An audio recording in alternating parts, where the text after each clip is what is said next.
mama.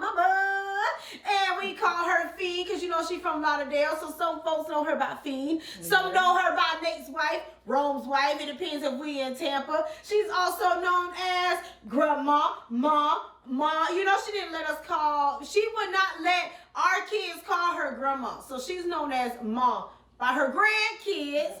Right. But one of her most important roles, besides being my mama, is being co-pastor of Lima Ministries. Yes, I am a PC, and that's part of the problem. All right, Ma, you want to introduce yourself a little bit? Hey. She said it all. I am Anita Kelly, and I'm ready to do this. All right, let's do it. Let's go. What we cooking today? What are we cooking, Mommy? Smothered pork chops. Uh-huh. Or keep your man happy meal. Oh, all right. Now that was the trick. Got to feed him what he like. Gotta feed him what he like. In that case, that's why I don't feed my man greens, lima beans, cornbread, because I like to piss him off. No, I'm just joking.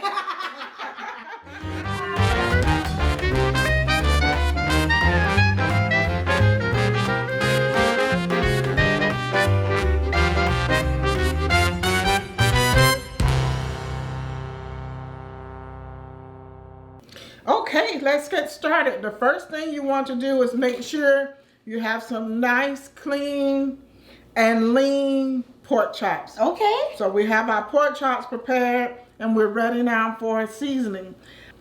My special seasonings today I'm going to share with you: honey sriracha, garlic salt, and a little seasoned salt, and some pepper. Okay. And I keep it in this container because I use this same seasoning for most of my meals. Oh. So today it's already prepared. It's already in my container where I keep it, and it's shaken up. Just pull that off.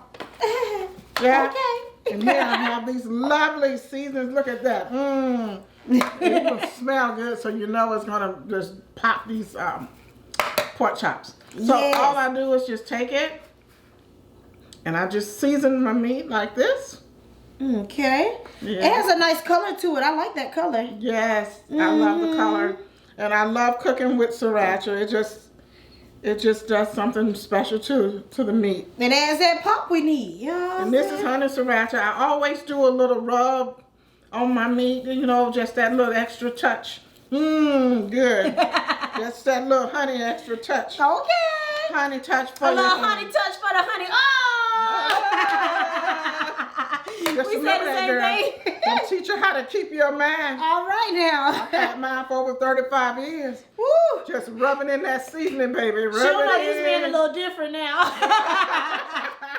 If it only just took the roll of seasoning. Just rub it in. I always turn it over. And so you want to try to season it as evenly as possible. Okay. Rub it in, like I said. Don't forget, this is the love. Okay. You got to put the love in the meat. Okay. Got to put the love in the meat. Keep them coming back. Keep them coming back for more. All right. So now we have our seasoning on our meat. So we're ready now. Okay. For our flour. So what are we going to do with the flour? Or the next step, what are we going to do? The next step is because we have to fry it. I'm going to go ahead and get the oil hot in the pan. And then we're going to get the flour so that we can coat our pork chops. We're going to coat them. Yes, so we're going to seal in the flavor. Yes, let's seal it in. Okay, so you all, let me tell you something that's a little bit funny about this smothered pork chop meal, one of my dad's favorite. I was always a picky eater growing up. Yeah. I don't like smothered pork chop. So my mother, my mommy, because she loves me so much, she would have to fry my pork chop and put it aside. The rest of the family, she would smother theirs, but I always had my own special chop to the side because I just like fried pork chop. She couldn't stand me, but so her cooking this meal reminds me of how much she loved me. That she would put my chop aside and not smother it because I would not eat it. Same with anything with sausage, she wouldn't eat it. So yeah, I don't do the sausage. Spaghetti with sausage is what I love to make, but she always had to have a little pot on the side. And if you want to cook beanie weenies for your children, she wouldn't eat hot dogs. Nope. So this child has always been special. I am very unique. Yes. Okay, so now we will go to step 2. Okay, let's do it. All right.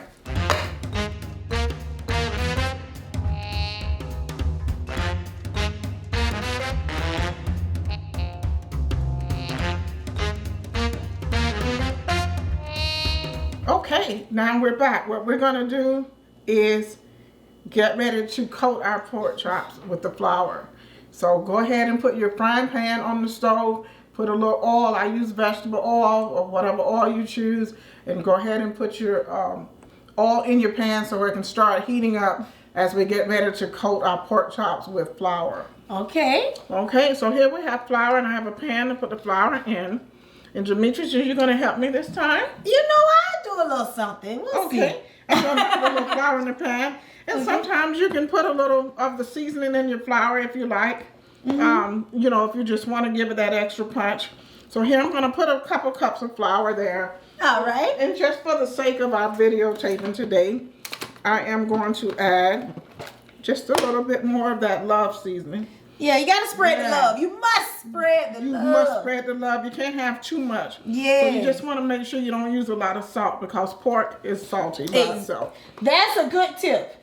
That's a good tip for people. Unless you make it like a pork roast or something, do not add a lot of salt. That's a good tip. You really don't need a lot of salt. So go ahead, Demetrius. I'm going to test the oil while you go ahead and coat the pork chops. Okay. So the second great tip for today is you don't put water in your oil. If you want to test to see if your oil is ready to fry, you just throw a little flour in it. Yes. So it's not quite hot enough yet. Okay. So go ahead. By the time our pork chops in, it should be ready. Alrighty. So the test is to put flour inside of the oil instead of water.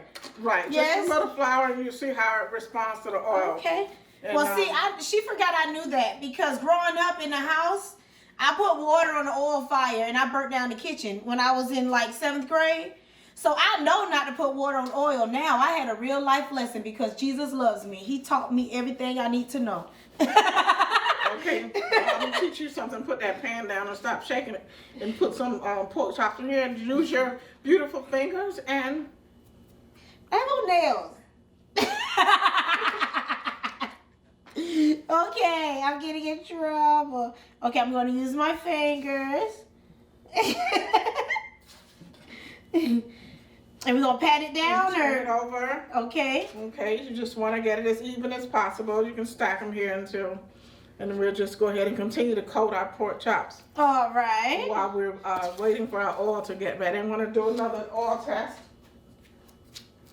Tester. It's almost ready. Almost ready.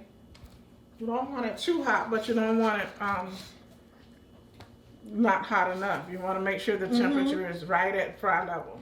That's the best for your pork chops, for your chicken, anything that you're going to fry. You make sure that that oil is ready before you put your meat inside. Because then it'll just be extra oily and just not good. Soft, it won't be crunchy. You want that crunch. Right, you want the perfect fry, the perfect crunch. These we're going to smother so we don't have to fry that hard, you know. Oh, that's very true. See, I don't smother things, obviously, so I'm not. That is true. Why? Because then it'll probably be soggy if you fry it too hard, huh? Well, it'll be overcooked. You don't want it. You still want it to be nice and tender. Oh, see, I'm learning today, everyone. I'm learning.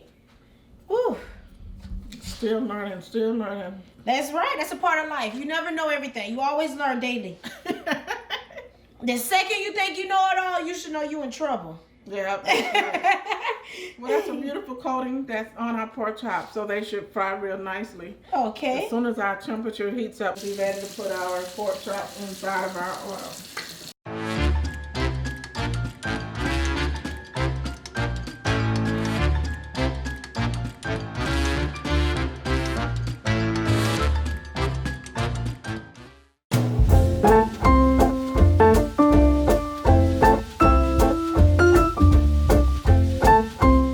So now we're just going to pour the hot oil. As I said,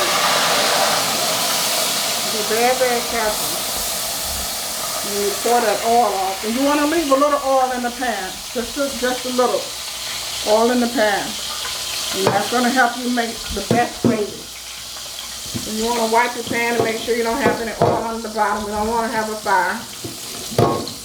You're going to take that pan with all this that remains and you're going to put it back on the stove. Onions, this is the key to your gravy. My husband does not like onions, but the only way to make a really good gravy, you have to add onions. That's right. And you know what? I don't even think he knows that the onions are there. He don't know. Because he never said anything. Men don't know anything. They just run their mouth anyway. They don't know what's going on. And even if he said something, it wouldn't stop me. Why? Because he loves this gravy. Particularly right now, you're going to, and this is the art here. But you're going to saute those onions until they get soft and turn a little brown. And just mix everything up together here. It's always nice to add just a pinch of salt when you do this because salt the onions. When you're sauteing onions, always use a little salt. Okay, so right here, and when you're doing this step, the color is very important. If you want light brown gravy, then you don't darken it so much. So right here, I'm just going to cook off the onions a little bit before adding the flour. And sometimes, because this is a large pan, sometimes I can put the onions to the side and continue to stir them. That's why you always leave just a little oil. Don't pour it all out. Always use a little oil. Add a little flour over here on the side. I use a large pan so that way I can do both steps. Okay. Same time. And dishes. I hate washing dishes. Yeah. So as I'm sauteing my onions, I'm really just trying to get them soft. And then over here, I'm going to begin to brown the flour. The color of the flour is going to be very close to the color of the gravy when it's done. Oh. So you want to get a nice brown coating.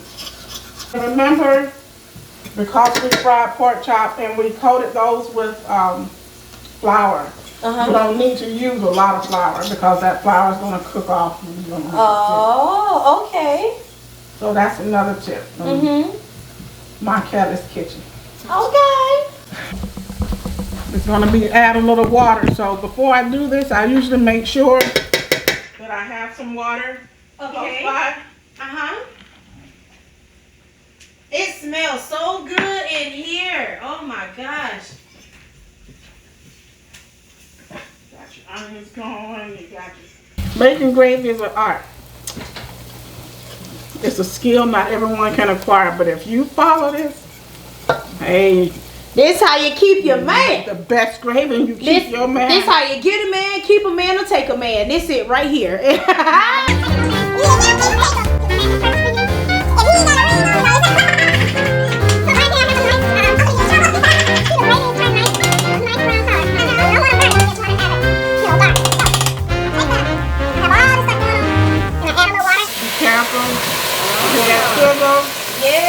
This pan is nice and hot. Yeah. So see, this was about 2 cups of water. Okay. And guess what? Now you just mix it up. And that'll thicken the water up itself. Just doing that, huh? Yeah.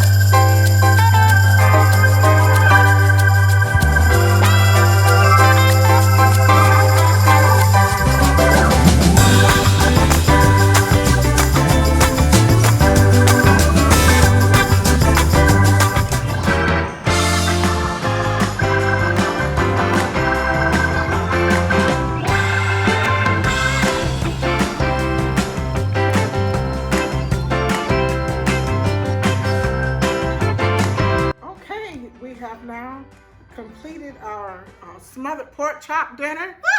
And so we have here rice, white rice with gravy on top. We have our green beans with our white potatoes And bacon for seasoning, yes. And then we have our smothered pork chop, the feature for today. And so we have a complete meal. You always prepare a complete meal. You want your starch, your vegetable, and your protein. Yes. And so this is my husband's favorite meal.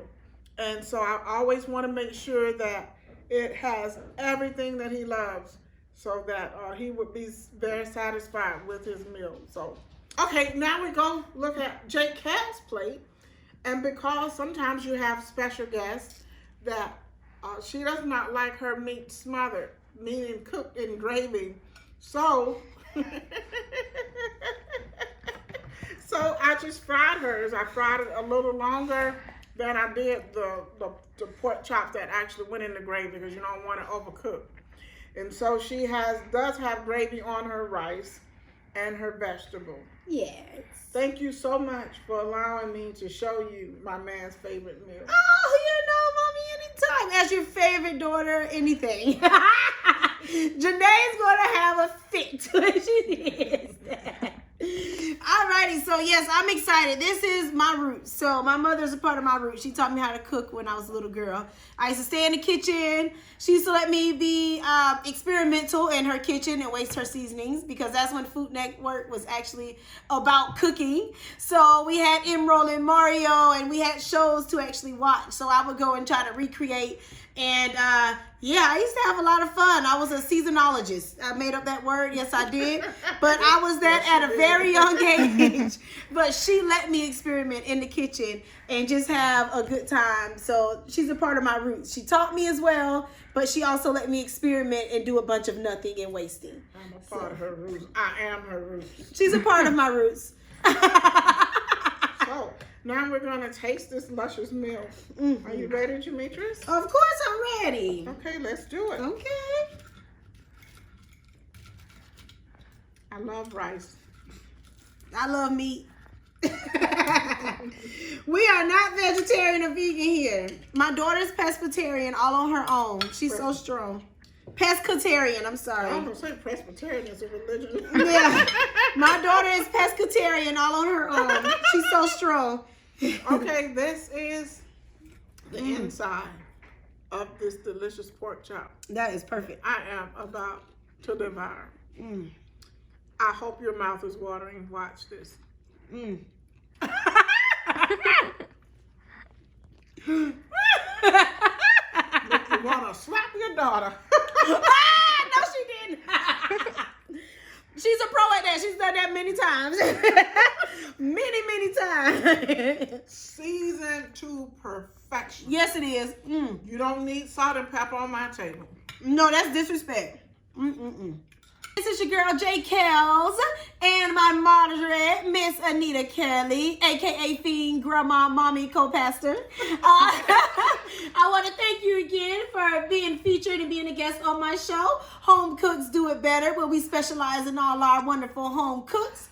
Until next time, folks, J. Kels signing out. And peace. Peace. Peace.